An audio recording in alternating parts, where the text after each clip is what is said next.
Cebu, Philippines, November 4th, 2025. Mga bata na po na. Wala, hapon pa daan, ito na mabaw, kaya.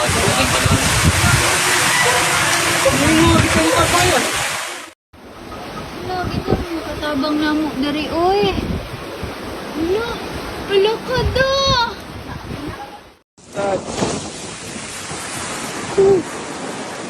Patuma na sa balay, guys.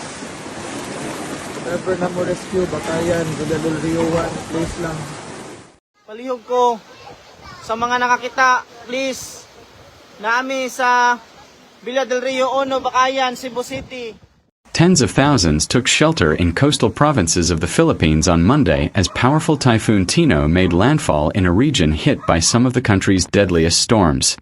Torrential rains and sustained winds of up to 155 kilometers per hour felled trees and electric posts, blocking road access, flooded communities, affecting air and sea routes as well as search and rescue operations as Typhoon Tino Kalmaegi hammered central Philippines overnight on Monday, November, and into Tuesday, November 4th.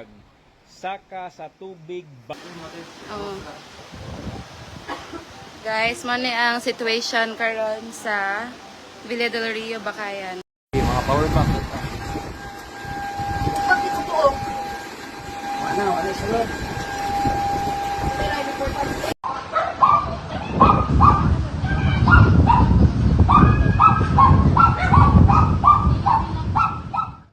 As floodwaters swallowed homes in Bacayan, Cebu City at daybreak Tuesday, November 4th, desperate residents called out for help. Thousands of homes are without power in several islands while huge swaths of land area flooded, as reported by residents on social media. Pegasus Tropical Cyclone Bulletin issued at 2 a.m. on November 4th, 2025, confirmed Tino's landfall over Salago in southern Leyte around midnight, shortly after reaching typhoon strength.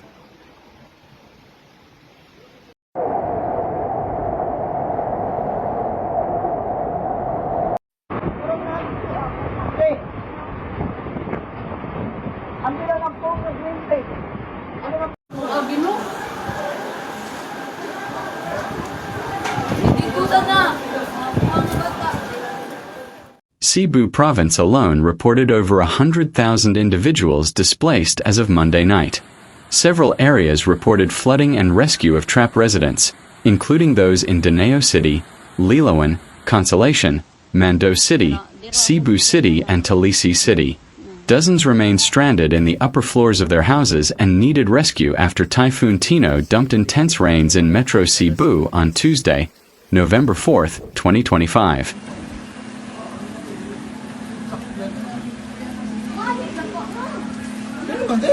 Hindi na tayo bumabay eh. Hindi kayo. Hindi para yung mga ibang gamit.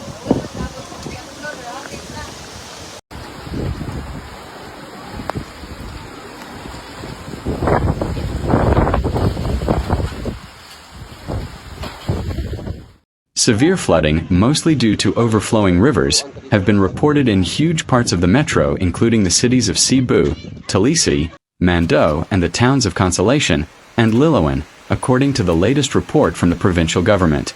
Around 4 a.m., Tino made landfall around Bourbon town, northern Cebu before heading to western Visayas. Residents in affected areas took to social media to call for help as floodwaters rose rapidly, submerging homes, vehicles and roads.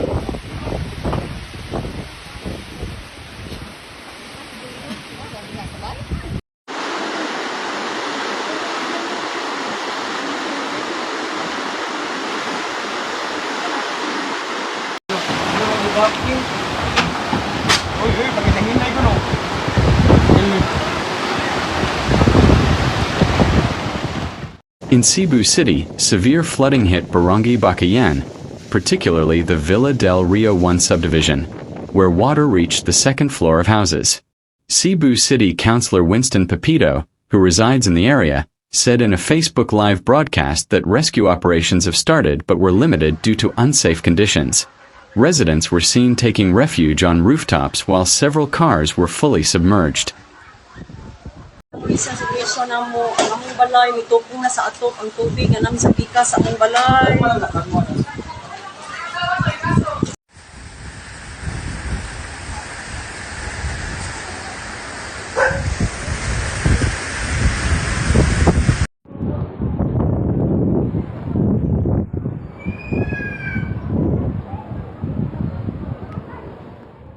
In northern Cebu, flooding was reported in Galaxy Danglag, Consolacion town, where uploader Angelique Bacchus appealed online for rescue, saying several residents were trapped.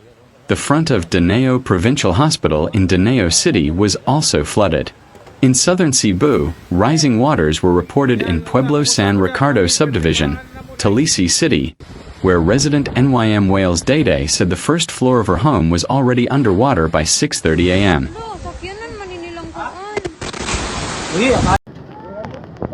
Grabe, oh. Wala na. Wala na. Magpakuan tani, magpalit na skyrosis sa outside na. Tadi mo sa mad. Kuan na lang sa panaggang.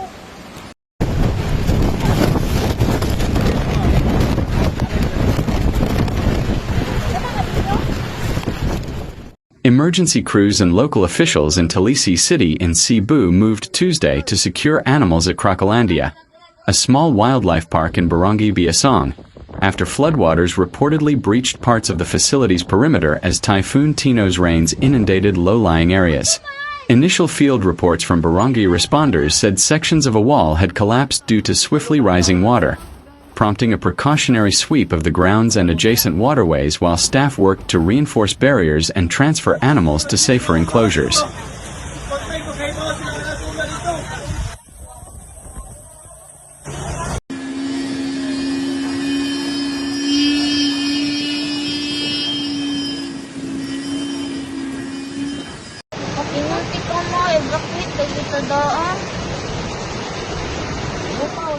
Authorities said there was no confirmed escape of crocodiles or other dangerous wildlife as of press time, but urged residents living downstream to keep away from flood-filled creeks and to report any animal sightings to disaster officials immediately. Local governments across Cebu, including Talisay City, had earlier suspended classes and mobilized disaster teams in anticipation of flooding and landslides from the typhoon, which placed parts of the Visayas and Mindanao under tropical cyclone wind signal warnings earlier this week. Update na guys, medyo okay naman inawag ng tubig. Pero grabe.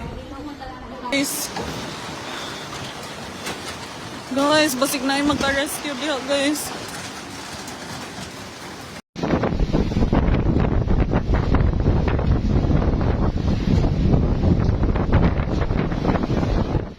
Cebu Provincial Disaster Risk Reduction Management Office, PDRRMO, head Dennis Pastor said rescue teams have been deployed to Talisay City and are coordinating with local officials. He added that the armed forces of the Philippines have also been tapped to assist with rescue operations in Liloan in the north.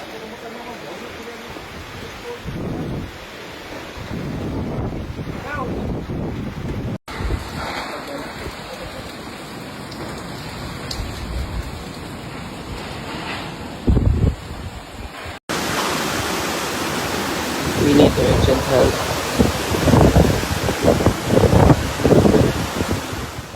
Hundreds still living in tent cities after a 6.9 magnitude quake rocked the island in late September were also forcibly evacuated for their own safety, Ramos said. Rafaelito Alejandro, deputy administrator at the Office of Civil Defense, told local radio that 387,000 people had been moved from the typhoon's path.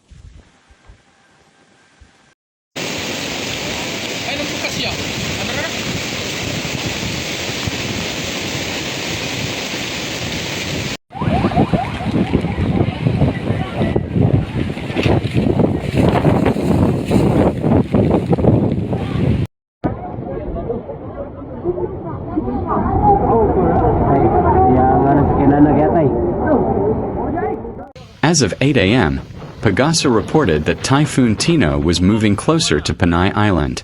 The typhoon center was located near Sagi City, Negros Occidental, packing maximum sustained winds of 150 kilometers per hour and gusts reaching 205 kilometers per hour while moving west-northwest at 25 kilometers per hour.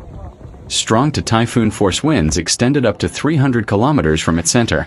Authorities continue to warn residents in flood-prone and low-lying areas to remain alert and to heed evacuation advisories as heavy rains persist across Cebu.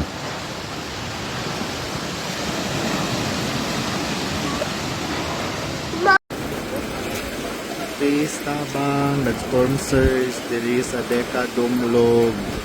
Gikan ni sa dagat ang tubig.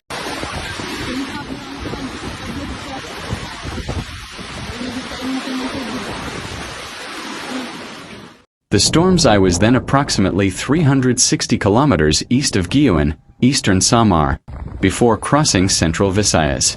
Its path evoked memories of Typhoon Haiyan Yolanda in 2013, which devastated the same regions. Over 150,000 people evacuated from eastern Samar, Leyte, and southern Leyte. Schools and flights cancelled. Coastal warnings urged evacuations amid storm surges up to 3 meters. The Trans-Central Highway of Barangay Bacayan, Cebu City became impassable on Monday night after strong winds felled trees and power distribution posts due to Typhoon Tino.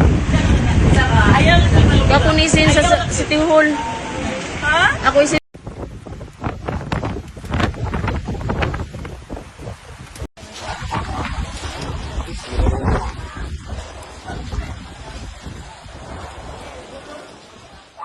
The typhoon will then move steadily westward, affecting major sea and air routes, especially around the Visayas and Palawan area. Within 24 hours by 5 p.m., November 4th, Tino is projected to be over the coastal waters of the Cuyo Islands, still maintaining winds of 140 kilometers per hour. Over the next 2 days, the typhoon is expected to approach and move off the coast of Palawan, further strengthening, with projections of 150 to 155 kilometers per hour by November 6th before exiting the Philippine Area of Responsibility (PAR).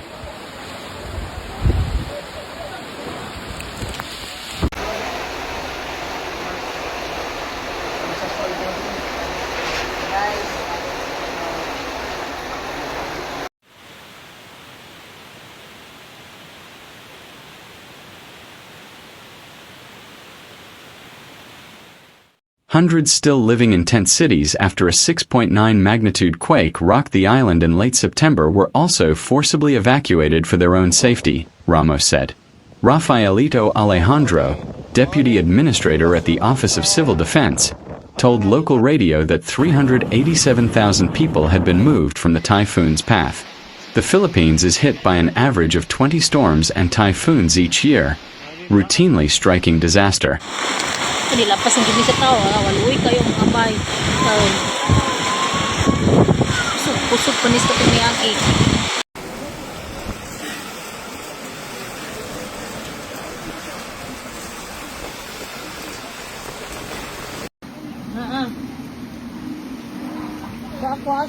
Siguro.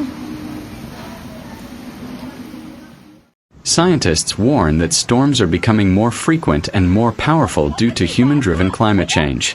The Philippines was hit by 2 major storms in September, including Super Typhoon Ragasa, which toppled trees and tore the roofs off buildings on its way to claim 14 people in nearby Taiwan. The Weather Service's Varilla said that higher numbers of cyclones typically accompany La Niña, a naturally occurring climate pattern that cools surface temperatures in the central and eastern equatorial Pacific Ocean.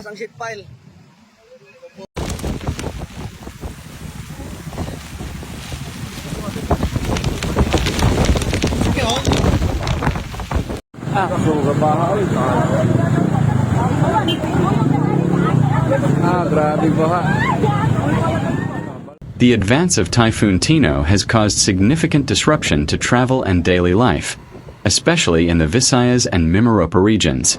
At least 75 domestic flights, Philippine Airlines, AirAsia, Cebu Pacific, were affected/cancelled, stranding thousands of passengers.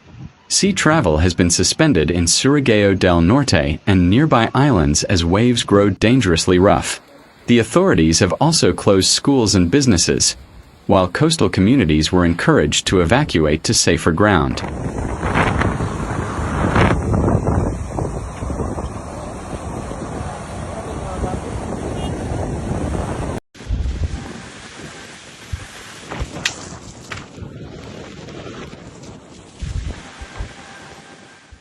Local disaster agencies urge residents in affected regions to prepare for possible floods, landslides, and strong winds, especially in central Visayas and northern Palawan.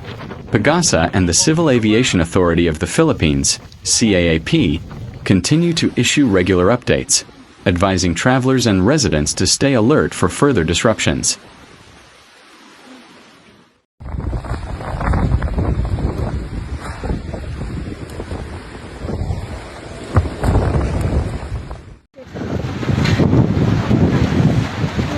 Lord, tabang Lord.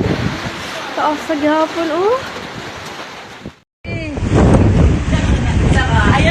Kapunisin sa City Hall.